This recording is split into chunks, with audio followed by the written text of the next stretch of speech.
박노해 시인의 오늘과 다르게라는 책에 보면 이 나쁜 사람이라는 말을 아주 재미있게 표현하고 있습니다. 보통 우리는 나쁜 사람 하면 악한 사람, 또 해를 끼치는 사람, 또 악질인 사람이라고 생각하는데 박노해 시는 그의 책에서 나쁜 사람을 나뿐인 사람이라고 풀이하고 있습니다. 재미있죠? 다른 게 나쁜 게 아니라 나밖에 모르는 사람, 온통 인생에 나뿐인 사람이 진짜 나쁜 사람이라는 겁니다. 자, 나쁜 사람이 이러한 의미라면 사회는 물론이고 교회 안에서도 나쁜 사람들이 참 많이 있습니다. 저를 포함해서 우리는 너무도 쉽게 나뿐인 사람으로 살아가기 쉽거든요. 다른 사람은 이야기할 것도 없이 교회에서조차도 모든 게 다 주님을 위해 하는 것처럼 포장하고 내세우지만 결국엔 그 모든 일들이 다 나를 위한, 나만을 위한 이기적인 일일 때가 참 많이 있습니다. 저도 정직하게 지난 삶을 돌아보면 그 옛날에는 주님을 위한다고 생각하고 했던 일들이 지금 와서 돌이켜보면 결국 나를 위한, 나만을 위한 일이었던 적이 얼마나 많은지 모릅니다. 참 부끄러운 일이죠. 자, 그런 의미에서 우리 옆 사람 볼 것 없이 스스로에게 한번 이렇게 이야기하면 어떨까요? 저를 한번 따라해 보시죠. 나뿐인 사람이 되지 말자.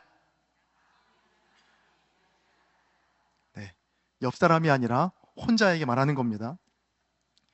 오늘 수요예배에 나오신 여러분 모두는 나뿐인 나쁜 사람이 아니라 주님이 기뻐하시는 좋은 사람들이 다 되시기를 주님의 이름으로 간절히 축복합니다.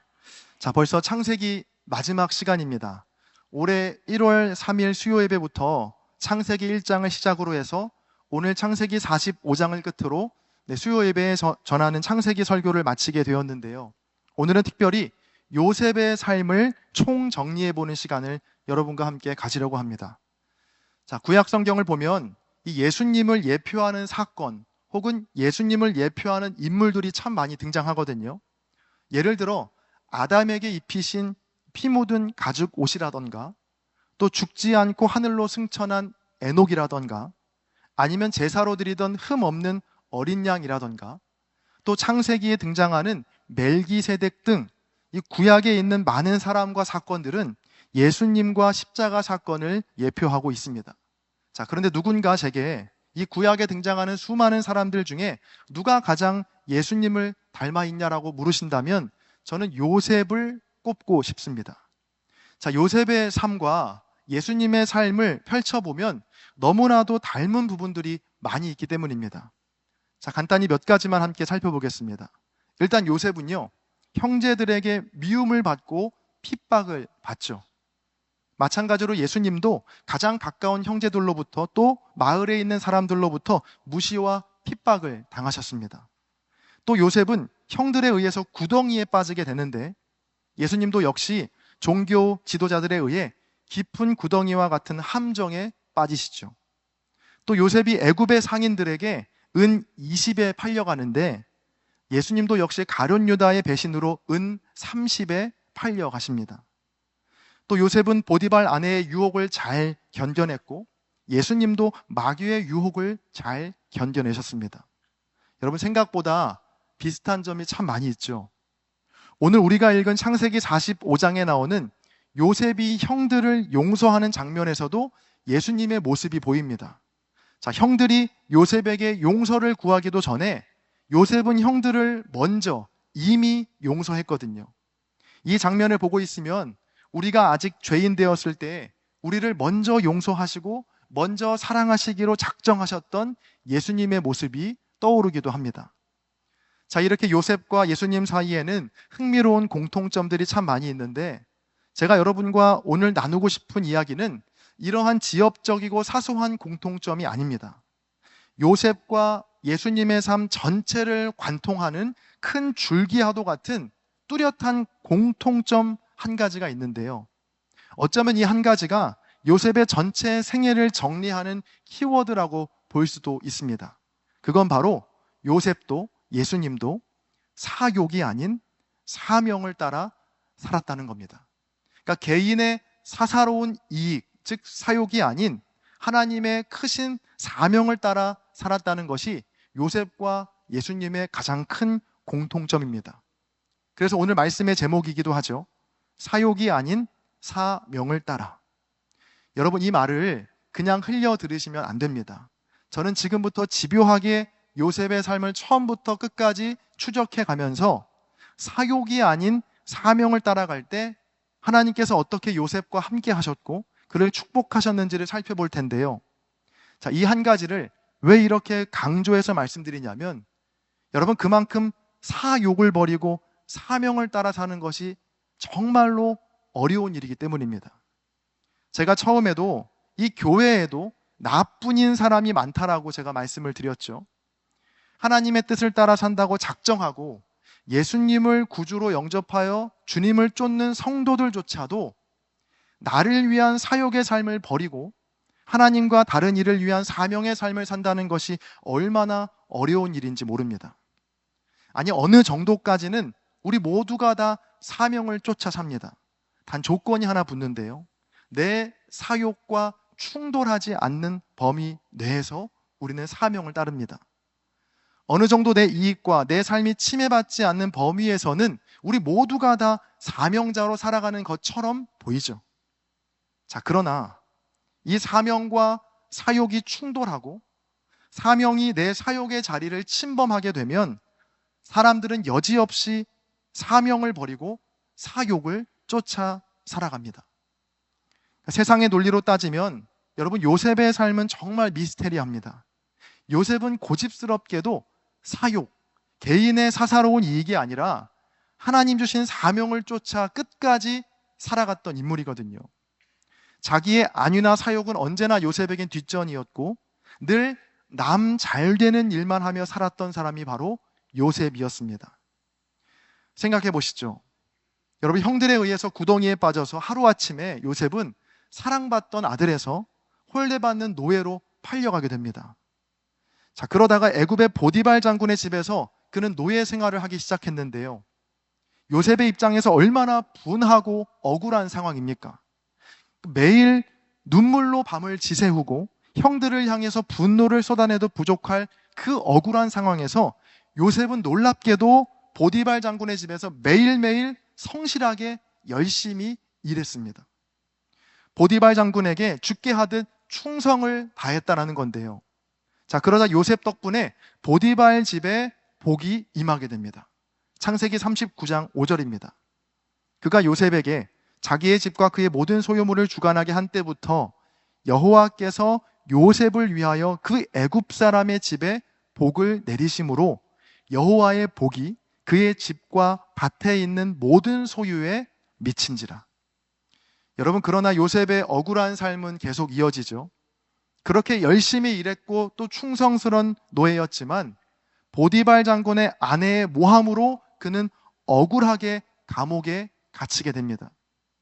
자, 그런데 이 억울한 감옥 생활 속에서도 요셉의 관심은요, 내가 언제쯤 풀려날 수 있을까가 아니었습니다.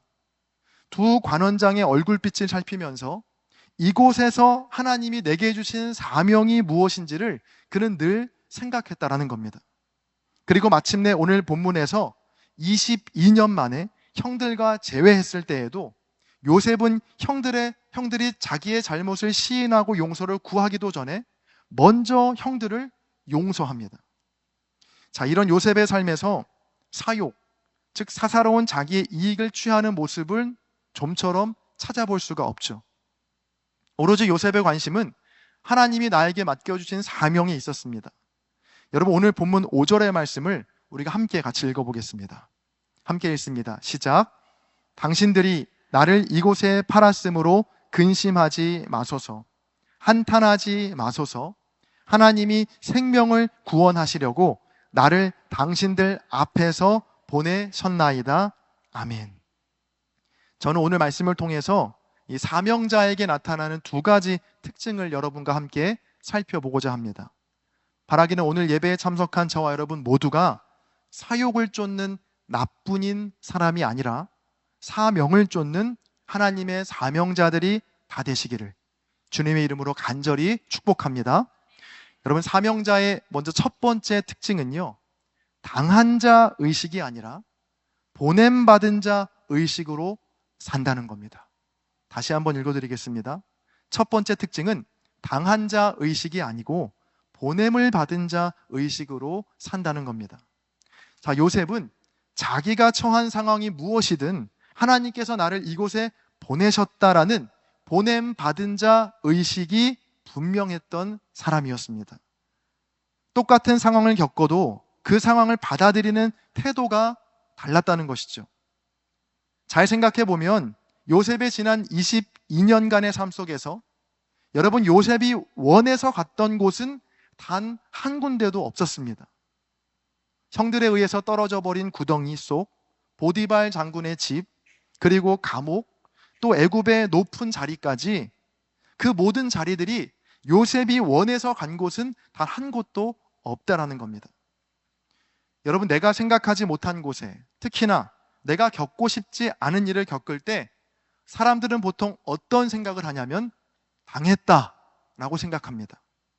억울하게, 원치 않게 이런 아픔과 어려움을 내가 당했다라고 생각을 하죠. 이런 당했다는 생각에 사로잡히게 되면 그때부터는 불평밖엔 나오지 않습니다. 왜 하필 내가 이런 일을 당했을까? 왜 하고 많은 사람 중에 왜 나만 이런 일을 당했을까? 재수도 없지. 여러분, 그런 생각 속에 갇히게 되면 어떻게든 그 순간을 모면하고 어서 벗어나려고만 합니다. 자, 그러나 요셉은 달랐죠. 요셉은 당했다라는 생각이 아니라 하나님께서 나를 이곳에 보내셨다라는 고백으로 충만한 사람이었습니다. 그래서 그는 무슨 일을 만나든지 어떤 사람을 만나든지 나를 이곳에 보내신 하나님의 뜻이 어디에 있는가에 관심하며 살았다라는 겁니다.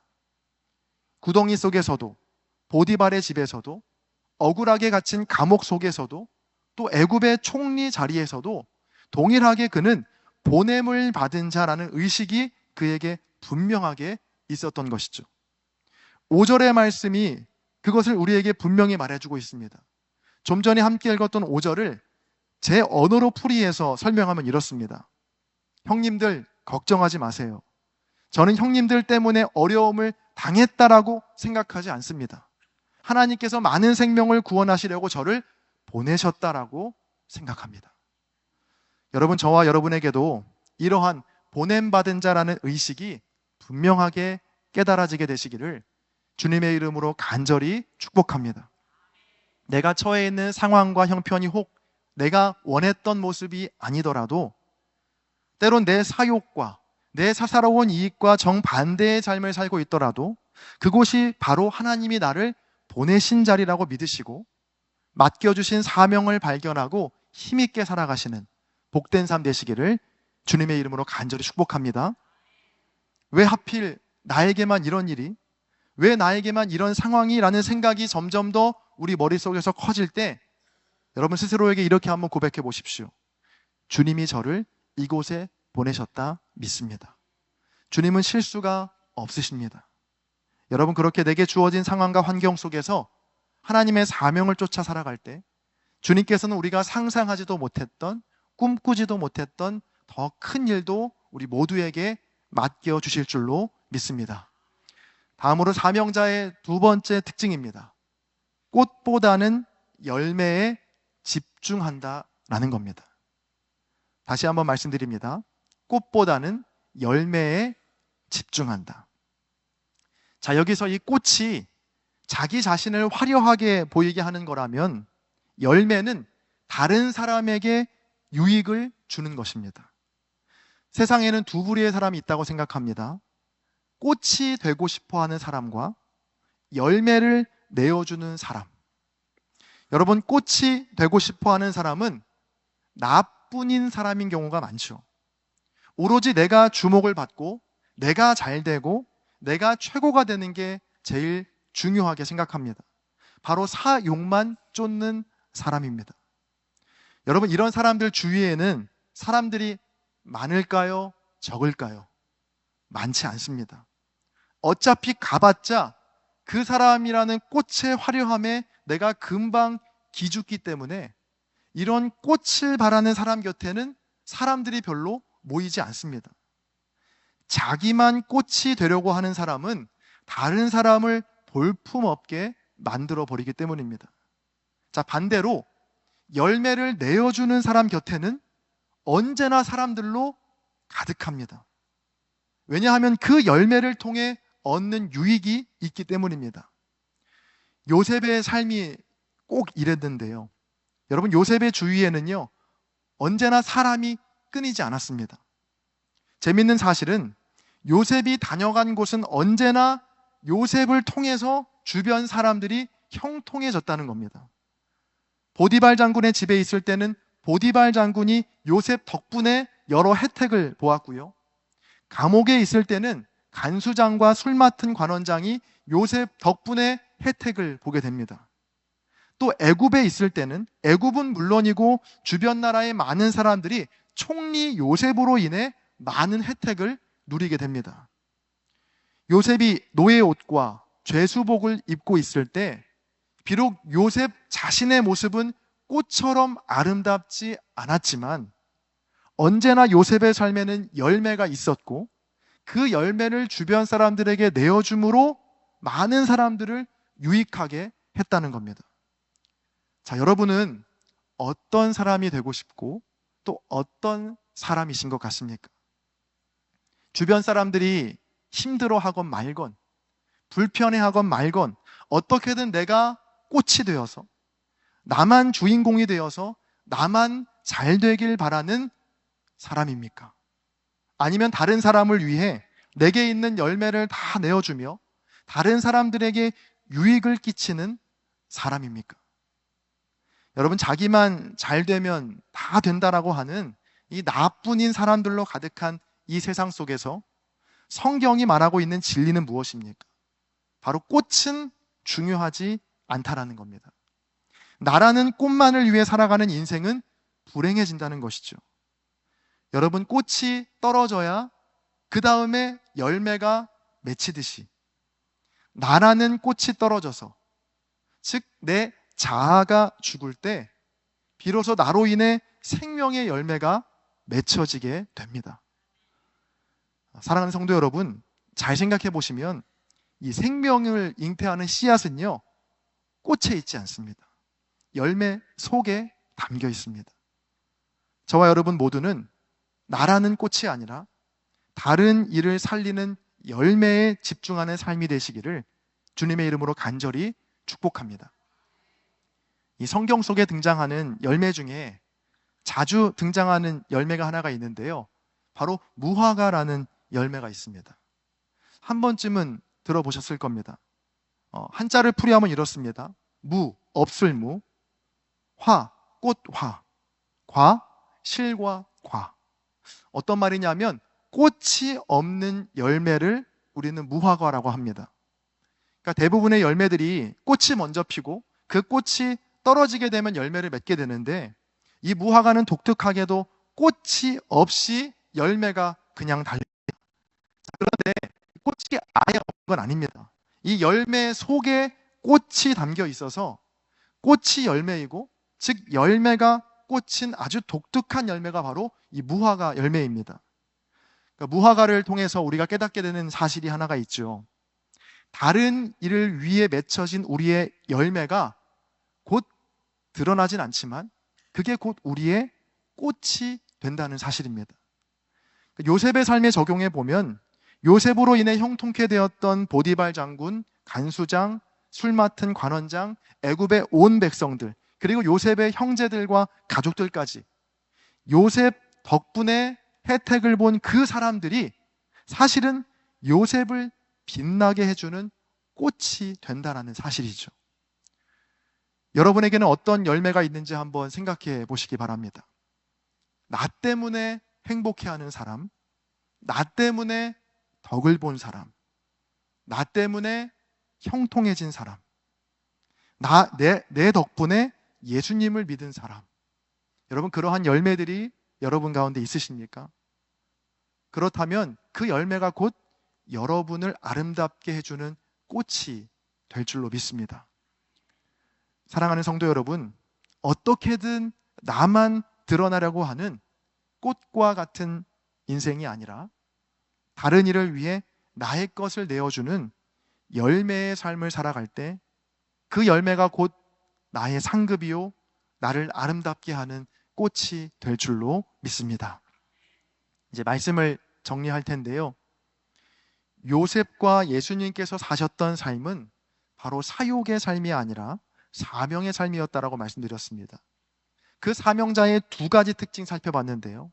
첫 번째, 당한 자 의식이 아니라 보냄을 받은 자 의식으로 산다는 것이죠. 내가 있는 이 자리는, 또 내가 처한 상황은 우연히 내가 억울한 일을 당해서 억지로 끌려온 자리가 아닙니다. 하나님께서 거룩한 뜻에 따라 우리 자신을 보내신 자리입니다. 이렇게 하나님께서 보내셨다는 믿음이 있다면 우리는 그 자리에서도 사명자로 살아갈 수 있습니다. 두 번째는 꽃보다는 열매에 집중한다는 것이죠. 나밖에 모르는 사람은 잠시 동안은 꽃처럼 화려할 수는 있으나 금방 떨어지게 됩니다. 자, 그러나 다른 사람을 위해 열매를 맺는 사람은 그 열매 자체가 그 사람의 영원히 떨어지지 않는 꽃과 같은 상급이 된다라는 사실 기억하십시오. 오늘 요셉의 모습이 그 모습을 잘 보여줍니다. 22년간의 삶을 억울하게 살아온 요셉, 평생 남 좋은 일만 하고 살았던 요셉, 그 요셉을 하나님께서 끝내 높여주시죠. 저와 여러분의 마지막도 이 요셉과 같기를 소망합니다. 내가 높아지려고 하다가 초라하게 꺾이는 인생이 되는 것이 아니라 날마다 나를 보내신 하나님의 뜻을 묻고 열매에 집중하는 삶을 살다가 마침내 끝내 주님이 높여주시는 거룩하고 아름다운 인생 다 되시기를 주의 이름으로 간절히 축원합니다.